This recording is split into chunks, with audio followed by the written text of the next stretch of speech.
Hello and welcome to Living Legacies of the Ozarks.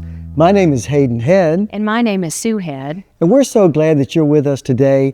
We're looking forward to our conversation. Sue? Well, we're here at College of the Ozarks in the Welcome Center today to interview our very special guest and good friend, Pam Yancy. Pam is a longtime banker in the community of almost 34 years, but now she serves as the president and CEO of the Branson Chamber of Commerce. Welcome, friend. Hi, Hayden. It's great to be here today. Thanks for having me on here. Thank you for taking the time to be here. Now, we're in Branson now. Yes. But you're not originally from Branson, but you're from Ozark Mountain Country. I am an Ozark Mountain Country girl. I sure am. Yes, I'm from a little town called Snowball, Arkansas, and I'm proud of it. Grew up there. All my family, before the Civil War, came from Tennessee and settled there. And so grew up in a little 3-room house with no running water and no indoor plumbing, as we like to say. And I married a musician, and that's how I came to Branson. It'll be 36 years on Valentine's Day, so it worked out pretty good for me. But his family's all from Snowball, and his grandma was my Sunday school teacher at the Snowball Baptist Church. His Uncle Glenn was the preacher, and kind of had a crush on the banjo player, but he wasn't interested in me until later on. But I ended up with him, and that's all that matters, right? Absolutely. That's great. But That's I a love wonderful Branson story. because, as we were talking earlier, the people here are just, they're like my people from where I come from. They're good people. They're hardworking people. They care about each other. They step up and help. And, you know, when I was growing up, our church was where everybody went if you needed help. There wasn't, and we just all helped each other. And so that's what I love about Branson. I can still experience that same feeling, that sense of community here, because even when I was a banker, one of the things that I would always tell people is that, you know, there's a bank on every corner almost here. And so there was a lot of competition. But at the end of the day, we all come together if there was a need in our community, and we worked together and we all became friends. And that's the way I liked it. Competitors, but friends. Mm-hmm. So. Absolutely. So in today's culture, I know that the chamber and you and all of your work on various boards in the region, tell us about how you see hope and hospitality conveyed to people who visit here or who live here or who move here. Well, I think when you say hope and hospitality to me, you know, there's a lot of people out there that maybe don't have hope in their life, right? And sometimes it's just somebody taking a minute to say something nice to them or to offer to help. You know, if you're on the side of the road, I don't know in how many big cities, but if you're on the side of the road, I think most people drive by. Here, somebody will stop and offer to help you. And the hospitality part is just how we treat others, how would Christ want us to treat somebody else, you know, and really just try to be his hands and feet here in this community. And, you know, one of my favorite things to say is, don't tell me, show me. Now, we are in the show me state, but it's what fruits are you bearing? Are you bearing good fruits? And I think when people come here, we welcome them. We make them feel like they're part of our community.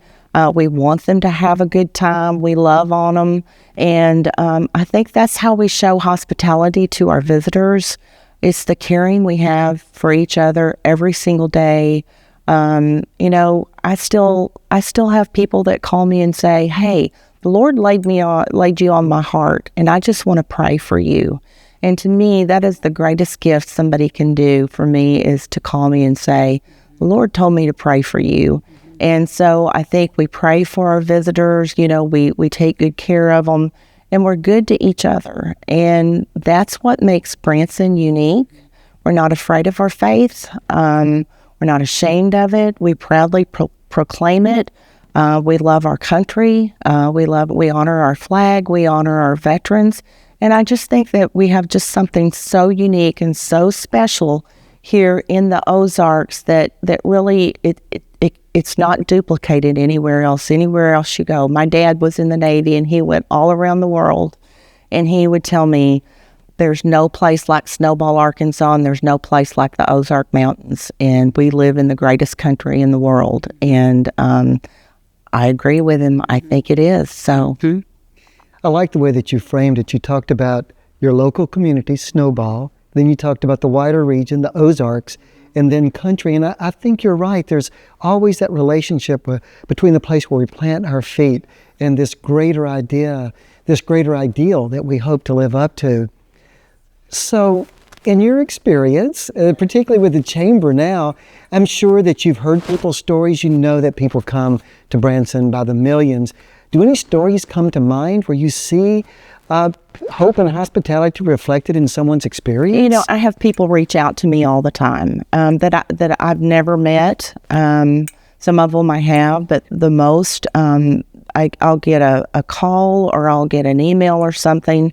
And because of my position at the chamber, they'll call and they just want me to know we've never experienced anything like what we've had here. People are so genuine.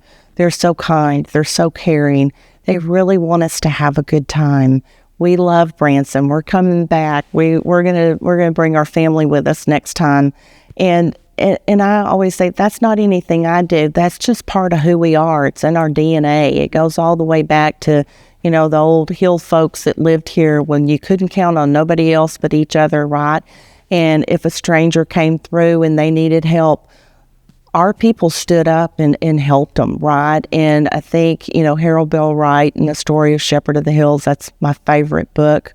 And because it reminds me of the people that where I come from and from here, but there's just this beauty. There's just this simplistic beauty in being good to people and being kind to people and wanting to bear good fruit for them and so that they can see it. Words don't mean much to a lot of people, but you are known by the fruit you bear, and I want mine to be good fruit. Yeah.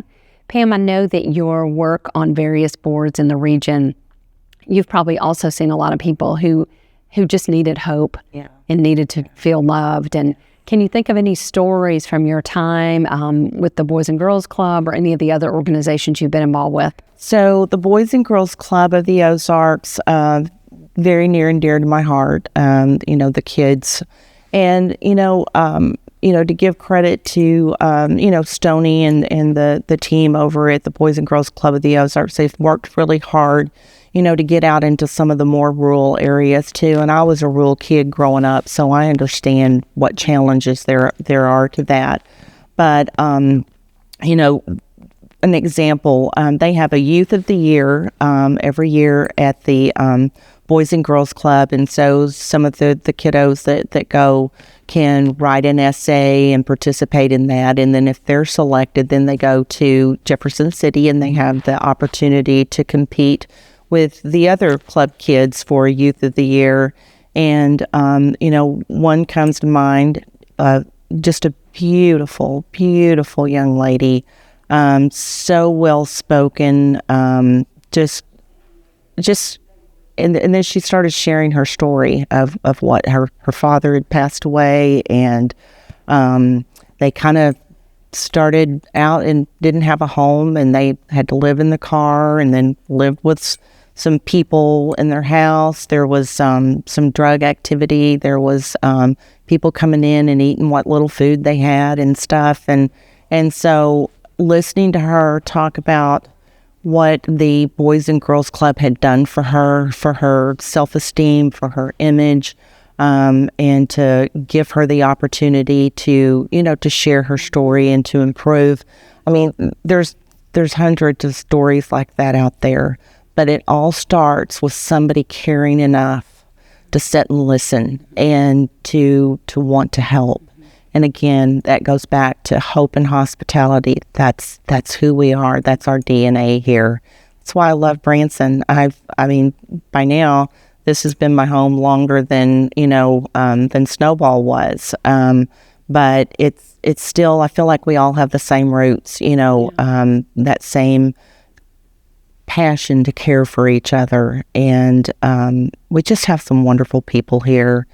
We have our problems, but you know, we all try to work together to address them. So Dr. Sue, I served on Ozark Mountain Country Cares Board with her, and I saw firsthand, her passion for helping, try to address poverty and what that means and breaking those chains of poverty.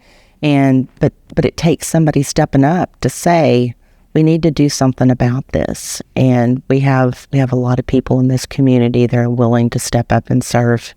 And that's the foundation of College of the Ozarks. Oh, I know. It came here to help people in need, rural people in need. Yes.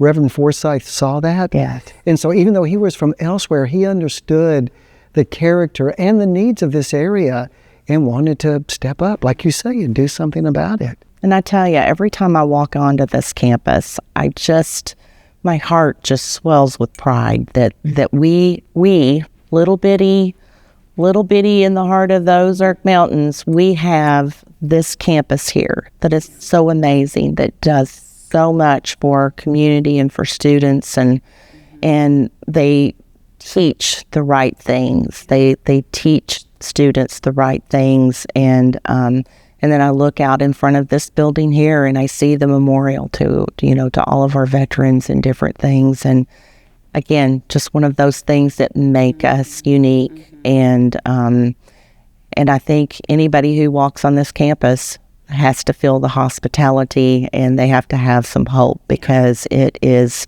abundant here on this campus. I recently discovered that Reverend Forsyth was actually 26 years old when he started petitioning to start the school. And I just think and he was incredibly persistent. And finally, when they, approved doing it, you just think there's one person who was obedient, who had a vision, who just had this strong desire to help the young people in the Ozarks. And he was a young person himself, right? It's just remarkable. Yes. Remarkable. But I think you're right. I think that the love of the Ozarks and the character of the people is not limited to one place. It's something that's shared by our region. It is. And we can be thankful for that. I feel blessed every day when I think about it. And, I moved here. I knew my husband. I did not know a soul except for my husband. And I started to work at the bank downtown. And one day I was so homesick, because where I'm from, I'm related to everybody, and so lots of support. And one day I thought, oh, I'm so homesick. And I just made my mind up. I said, you know what? I'm going to start treating my customers like they're my family. And I did. And pretty soon I had a big family here in Branson. And I loved my customers. I still have customers that'll call me, even though I'm not in banking anymore. Before they make a banking decision, they call me and ask me if I think that's a good idea. And but it's more. I took a lot of vacation days. A little lady that had no family here whatsoever, I'd take her to her doctor's appointments. I took her to get her taxes done and different things. Her husband had passed, and he had always taken care of that for her, and she didn't have a clue. So. It's just the little things that you can do to help others, and it's not so that you get recognized or you get any benefit from it, but it's because you want to help someone else, right? And so I have a huge family here in Branson from all my former bank customers, because they kind of adopted me and I adopted them. Well, that is a beautiful story, and we thank you so much for being here and sharing your experience in banking and your move up from Snowball. Yeah. We're so glad you're here. Well, thank you. And I'm so glad. I am so blessed to be here. I never take it for granted what we have here, and I know what we have is very precious, and we have to be mindful and protective of what we have, so that we can continue with the next generation and pouring into the next generation, which is exactly what College of the Ozarks does, to instill those values. And it's the purpose of the Living Legacies, of this show, is to not just represent these values of hope and hospitality, but also to hold on to those. Yes, and pass them on. Pass them on. Pass them on. That's right. We don't want it to stop with this generation, right? We want it we want it to continue. So Thank you so much for being here, Pam. Thank you. thank Always you good to be both. with I you. just love both of you. So thanks for having thank me you. on We here. love you too. Thank you for being here. Thank you.